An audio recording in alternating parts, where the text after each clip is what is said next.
Et oui, cet épisode 2 de Karma sera bien évidemment marqué par la figure paternelle bien représentée ici. Ah si, les papas respectivement de Majib et de Ami qui ont le souci de mettre d'accord leurs enfants. Et aussi le papa de Lamine qui sent le danger peser sur son fils. Oui, il faut qu'il résolve le problème. Mais le plus grand phénomène ici, aïe aïe aïe, c'est Abou. Qui eût cru? Abou le chef bandit. Laissons voir.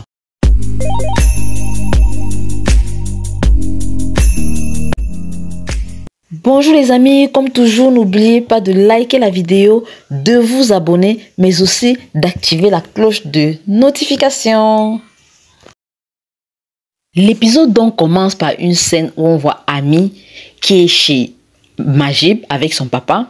Et le papa de Majib, en effet, derrière qui essaie de tenter de convaincre Majib de s'asseoir et de pouvoir parler du problème de Anna Eva. Oui, Majib est réticent, il ne veut pas, il ne veut rien entendre. Mais son papa lui dit, écoute mon fils, tu vas m'écouter.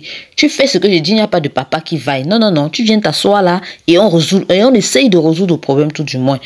Et là, on voit deux papas qui sont très conciliants, mais vraiment, le papa de Ami, le papa de Majib, c'est vraiment des papas bonheur, quoi. Très tranquilles, qui écoutent leurs enfants, qui parlent calmement, qui ne grondent pas beaucoup.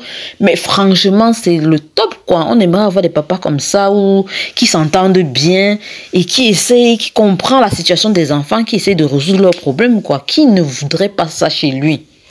Et au même moment, on observe Ami et Majib la tête baissée, qui écoutent religieusement ce que leurs parents disent.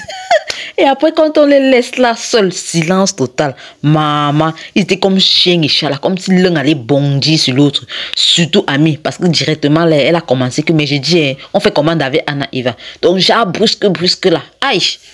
Jeep aussi qui était sur la défensive a aussi répondu. Un genre, façon là que, mais Ami a encore dit que non, on va pas discuter là. Il faut qu'on règle les choses à la miable, très tranquillement.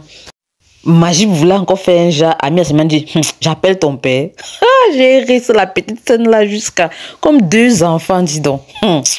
Mais alors, entre en scène Malika. Si vous avez noté bien, Malika, même dans le générique, on la met. C'est-à-dire que elle aura sûrement un rôle très important dans la saison. Si elle a été inclue, quel sera donc son rôle? Qui est-elle? Quel est le lien principal qu'elle a avec Majib? Elle a apprécié Ami Léa. Elle avait l'air très distante et elle parlait plus de shérif. C'est quoi? Elle garde l'enfant. Qu'est-ce qui va se passer? L'avenir nous en dira plus. Entre-temps, Ami qui ne perd pas le temps lui a déjà refilé son numéro de téléphone. Et donc directement là, ce n'est plus par Majib qu'elle va passer pour avoir les nouvelles de Anna Eva. Et la bonne dame s'en va tout tranquillement et elle dit à Majib, en tout cas on se retrouve au tribunal. Mais Ami, elle est tellement... elle est inquiète par rapport à la décision que le tribunal pourrait prendre. Elle n'aimerait surtout pas qu'on libère Aïda. Et sa grand-mère lui fait comprendre que ma chérie, quelle que soit la décision du tribunal, tu dois t'y faire. Tu ne dois pas vivre avec cet esprit de vengeance là, tout le temps comme ça, non. Et effectivement, sa peur, elle l'a encore redécrit à Lyon, qui est très clairement son petit ami, parce que là, il a même clairement demandé en mariage et que non, mais on se connaît depuis 3 mois. Le gars connaît très bien 3 mois, ou c'est 8 jours, ou c'est 8 semaines, 4 jours. Mais le gars était précis. C'est-à-dire que quand tu rencontres un gars qui t'aime comme ça, là, non, il ne faut pas le laisser partir. Parce que le gars, là, à Lyon, dans la vie de Ami, tu sens que le gars est sérieux, le gars est responsable, le gars est présent et il veut épouser Ami. Mais Ami est-elle prête? De toute évidence, elle a seulement dit que mais ce n'est pas trop tôt là. Anyway, elle a exprimé ses doutes à Lyon et elle lui a dit que franchement, si la décision était négative, c'est-à-dire que si on laissait sortir Aïda, elle serait vraiment déboussolée, mais chamboulée, mais pour de vrai quoi. Et c'est ce qui s'est réellement passé parce que justement la décision du tribunal était négative. Aïda est libérée. Waouh, coup de massue sur la tête de Ami Léa. Elle est déboussolée, elle n'en peut plus, elle n'en revient pas, elle agresse son avocat, elle agresse tout le monde. Mais qu'est-ce qui s'est passé? Pourquoi ça s'est passé comme ça? L'avocat a essayé de lui faire comprendre que non, ma chérie, toi-même tu as vu le témoignage que Fallou a fait. Il a dit, comme il a dit là, on ne peut rien contre ça. On ne pouvait rien, malheureusement. Oh, pauvre amie, que va-t-elle faire alors maintenant? Elle va continuer avec sa vengeance. Il fallait alors voir le visage de Aïda là-bas, le sourire de ça. Aïe, aïe, aïe, aïe, aïe. Souris n'a quoi le Jacques Maître. Je t'avais dit qu'on ne peut pas me défier. Le Jacques est neuf. Ce dernier va donc rentrer chez elle calmement. Tout le monde va l'accueillir. Tout le monde est là pour l'accueillir en fait. Son fils shérif, ses beaux-parents, les amis de la famille, Abou même. Il n'y a que Majib qui n'est pas là. Hein. Il n'est pas présent du tout. Le gars est dans son coin là, il gère le couloir. Mais ce qui est intéressant, c'est les deux nouveaux employés de la maison. Ah, mof, vraiment la représentation du quartier là, comme on dit souvent. Est-ce que vous vous souvenez souvent là, quand on dit qu'il y a une histoire, qu'on raconte sur quelqu'un, chacun a son histoire, les ramifications d'histoire qui sortent de partout. Oh, qu'elle a tué quelqu'un, elle a coupé avec la machette, patati patata. Donc vous imaginez un peu comment quand on... Quand l'histoire sort sur quelqu'un, tout ce qu'on peut imaginer, ça part de bouche en oreille, l'histoire est carrément transformée. Non, j'ai trop resté vraiment...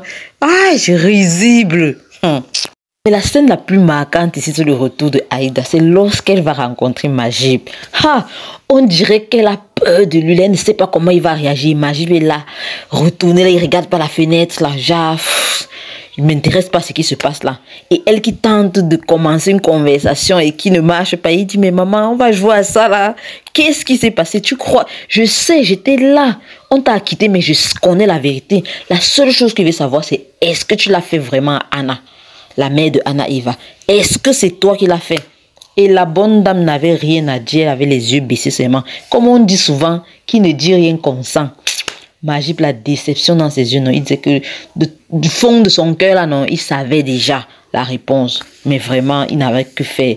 Et Aïda, là, comme ça, là, dépassé que, ouais, son fils. Mais c'est même quelle relation qu'elle avait, le fils, là, comme ça. Parce que ce n'est pas comme ça qu'elle se comporte avec Shérif. Avec Majib, c'est autre chose. On dirait que c'est comme une fou. Elle a peur de le perdre. Qu'est-ce qu'il y a? C'est quel genre d'union qui la lie tellement à Majib comme ça, là? Mais ne perdons pas le nord là, hein, parce que Abou, c'est grâce à lui que Aïda est dehors comme ça. Ne perdons pas le nord. Vous vous souvenez qu'à l'épisode 1 là, quand Fallou a fait sa fausse déclaration, là, on l'a montré un peu derrière en backstage là, comment il est satisfait que ok, j'ai entendu ce que je voulais, je peux partir là. Oui, c'est Abou qui a payé Fallou pour qu'il vienne faire ce faux témoignage là. Mais c'est quoi le but de Abou, franchement? Il déteste Ami, ok. Il déteste au point de laisser comme ça qu'on désincrimine, excusez-moi le mot, hein, la création du mot. Comme ça, Aïda, alors que c'est elle la coupable comme ça, là, seulement parce qu'il n'aime pas Ami, surtout qu'il a peur de son influence sur Virginie. À ce point, non, quelles sont les réelles motivations de Abou? Ou du moins... s'il y en a d'autres, parce que là, il est sadique, le gars. Il est sadique. Surtout qu'en plus de ça, est-ce que vous avez remarqué la scène où il était au village avec Virginie, et il y a une femme en orange là qui est apparue quelque part, il allait parler avec elle un genre là. Vraiment, vous-même, dites-moi les amis, ce n'est pas que Abou l'a fait le tapage comme ça, il est même en train de tromper Virginie derrière. Qu'est-ce qu'il cache? C'est quoi ce double jeu-là? Et Virginie qui était suspicieuse, est-ce qu'elle s'en rendra compte? Comment elle va s'en sortir de cette situation? C'était tellement terrible ça. Et dit que même là en public, c'était pas qu'il y a les gens, c'est qu'il agresse même la fille d'autrui, même en public comme ça, sans se gêner, prêt à être violent à tout moment quoi. Non, c'est trop. Et si on reste sur la dynamique des problèmes de couple, Maï et Lami ne sont pas des restes. En tout cas, Maï, je ne sais pas d'où est-ce qu'elle sortait la nuit comme ça là. Sa belle-mère, elle a dit que ma chérie, tu es une femme mariée. Tes affaires de voir les copines tous les jours là, ça va, c'est même un peu fini. Tu dois t'occuper de ton mari. Bref, c'était une parenthèse, quoi. Et c'est normal. En tant que femme mariée, tes agissements sont plus exactement les mêmes, hein, surtout avec les copines. Mais le vrai problème, c'est avec Lamine. Maï constate que Lamine ne va pas bien du tout. Et Lamine ne veut pas inquiéter. Lui-même, il sait que ça ne va pas, mais il ne veut pas inquiéter sa femme. Du coup, il fait genre... Mais Maï dit que mon ami, depuis qu'on s'est marié, là, ça ne va vraiment pas. Même me toucher, mon frère, il n'y a plus moyen. Et vous avez vu la scène, il a même voulu l'embrasser et il était bloqué. On ne dirait pas que c'est les effets du maraboutage là comme ça là. Genre, il n'a plus vraiment de l'attirance concrète là avec Maï. En tout cas, il est d'accord pour que Maï aille à Dubaï comme c'était prévu par son patron. Mais quelque chose qu'on avait oublié, est-ce que le patron n'est pas en train d'essayer d'éloigner Maï de son mari? En tout cas, comme on dit chez nous, ça va se savoir. En tout temps, hein, que celui-là l'éloigne ou pas, il faut seulement qu'on résolve le problème de la mine là. Son père, effectivement, est allé au village pour voir ce qui ne va pas. Il sait que son fils a un problème et ça doit être lié au fait que il ne devait pas épouser Maï et les ancêtres sont fâchés. En tout cas, les vieux du village sont fâchés parce que Maï ne fait pas partie de leur classe sociale et que c'était un mariage interdit déjà dès la base. Mais bon, il y a encore un espoir car quelqu'un lui a proposé de pouvoir l'aider et dont le père a espoir encore qu'on puisse faire quelque chose. Une chose est sûre, c'est que lui-même, il est conscient que le problème de la mine n'est pas simple. La question donc c'est, est-ce qu'on réussira donc à le désenvoûter à temps? Restons connectés. Ciao, ciao.